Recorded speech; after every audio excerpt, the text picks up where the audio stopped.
Today we've got some huge news on changes coming to Diablo 4 that will change the game in a big way. Not only that, but we've got confirmation from developers on some of the community's most important questions and also a really awesome quality of life improvement for Diablo 4.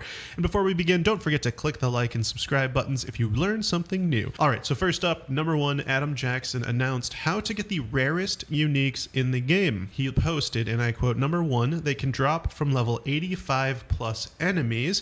Number 2, you can get them anywhere. You can get a regular unique, and they always drop at 820 eye power. And number 3, we currently have 6 of them in the game, and number 4, they are really rare. These items are Doombringer, the Grandfather, Ring of Starless Skies, Andariel's Visage, Harlequin Crest, and Melted Heart of Selig. These are all super strong. I looked at each of these, and obviously they're like best in slot for pretty much most classes. Like Andariel's Visage, easily best in slot. Harlequin Crest, best in slot for like every class. And Melted Heart of Selig, absolutely incredible to increase the amount of resource gain, or your maximum resource. Actually, this is so good for any druid that uses Earthen Might, because that gives you your entire resource pool back. So the Melted Heart of Selig is going to be clearly best for so many different druid builds. So really, really strong items. If you're not level 85 yet, or you're not around level 85, you really can't even begin trying to get these because they can only drop from level 85 plus enemies. So if you aren't killing those enemies, you're not going to find these uniques. All right, moving on to number 2, we found out that there is a new Nightmare tier dungeon list available detailing the best dungeons to run based off of XP gain. This list was posted on Reddit by That Jumpy Jump, and it looks like the best dungeons to run are Blind Burrows, Alderwood, Golran Canals, Champion's Demise, Earthen Wound, and Onyx Hold.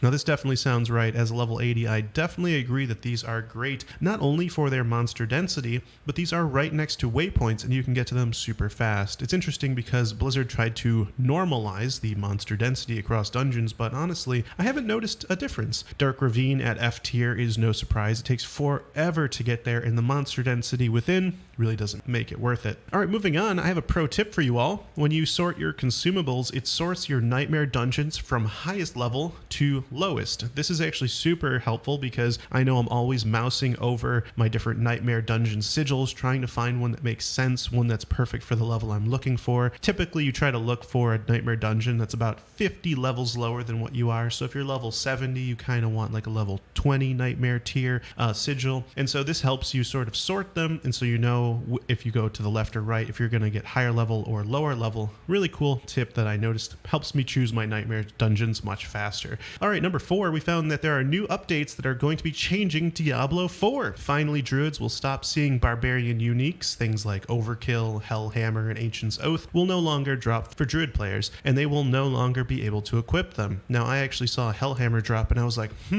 what?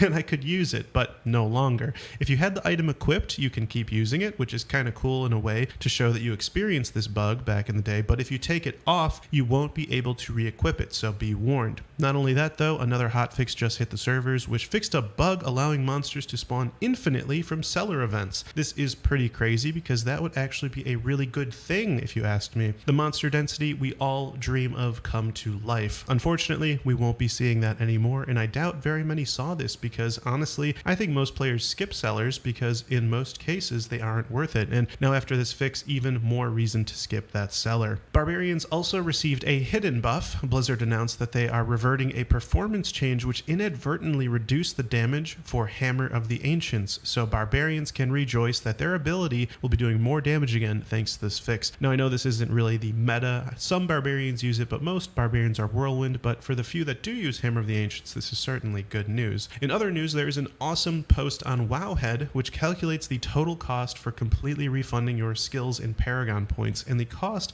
is in the millions of gold. As someone who has played a pulverized werebear from levels 70 to 80, I am ready to try a new build. But how much will it cost me? Apparently, millions of gold. Not to mention upgrading a whole new set of gear, new aspects, and actually it's going to take a bunch of time to right-click each individual Paragon node to refund it. So, should Blizzard add a button that refunds all of your Paragon nodes at once? It might make it easier to change your Paragon board, especially when you've used up all your points. Now, of course, your cost will vary depending on what level you are. If you're lower level, your refund costs are lower, and at max level, it will be roughly 8 million gold to refund everything. Pretty crazy. It seems gold really is a very important resource in Diablo 4. However, this article also states that Older's Cave yields 1 million gold per run if you sell everything you find. So even though 8 million sounds like a lot, it's easily replenished. And also, the big XP update. During the developer fireside chat, we learned that developers would be increasing the amount of XP Nightmare Dungeons give, but also incorporating teleporting from dungeon to dungeon via the Nightmare Sigils. This change is large enough that they are unable to incorporate this with a hotfix and will be part of the big patch that they have planned within the next 3 weeks. However, while players have been spamming normal dungeons in order to level quickly, the team has decided to nerf these dungeons in order to lead players to the intended endgame content, such as Nightmare Dungeons. That means normal dungeons will be even worse for leveling in the future. Keep that in mind. Once you reach a certain level and have access to Nightmare Dungeons, it's in your best interest to start doing them. Now, we also learned that Season 1 will start in mid to late July. I heard from some of you that you'll be taking a break until Season 1. Let me know if that's you in the comments.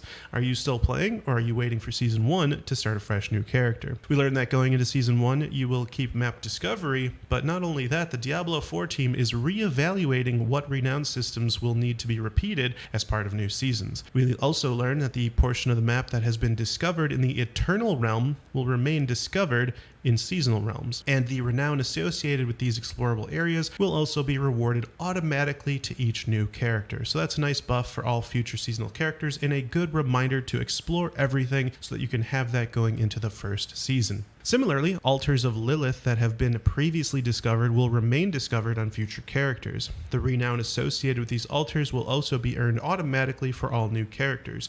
However, side quests are going to need to be done again, which I personally did not enjoy that very much, but Diablo 4 developers have said they are open to changing this. And with that, we learned that you'll be keeping all capital city waypoints on future characters, but all waypoints will be visible. I think that's a great change. Getting waypoints isn't necessarily something I don't enjoy, and it's going to be very nice that we can actually see where they are going into future seasons. Now, another big change is planned for Season 2. If a player has the Scroll of Escape in their inventory when they disconnect, the game will consume the scroll and safely teleport the player to town. This is very interesting, actually. I imagine this could be exploited by certain players, pulling their Ethernet cord so that they don't die, right, and to use that Scroll of Escape, but it might actually be better to just use that Scroll of Escape, actually, now that I think about it. I think this is a great change if you do get disconnected. I think it's a very good way to prevent the disconnect death, which is really out of your control, and it's really not a good way to lose a hardcore character, right? So I think this is a great change. If only it could come sooner. Now, another big change planned for Season 2 is that gems will be included in the materials tab. This is definitely something that I am looking forward to. I'm sure many of you are as well. This is great because gems really clutter up your inventory space, and honestly, I stopped picking them up entirely because honestly, you don't really need that many in order to get your gear fully upgraded. So I'm curious to see if they're going to make gems a little bit more useful in the future, because you really don't need as many that are dropping, and frankly,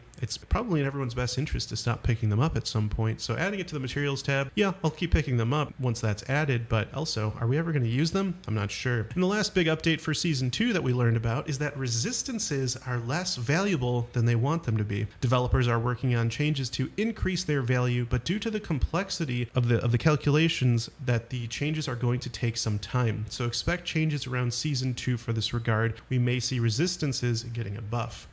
And last, we have developers announcing that material cap limits will be increased. This change will occur before Season 1. I think this is always good to be able to carry more of those materials so you can upgrade your gear whenever you'd like. All right, that's it for this video, guys. If you liked it, don't forget to click the like button and subscribe for more. Thanks for watching, and I'll see you in the next one. Take care.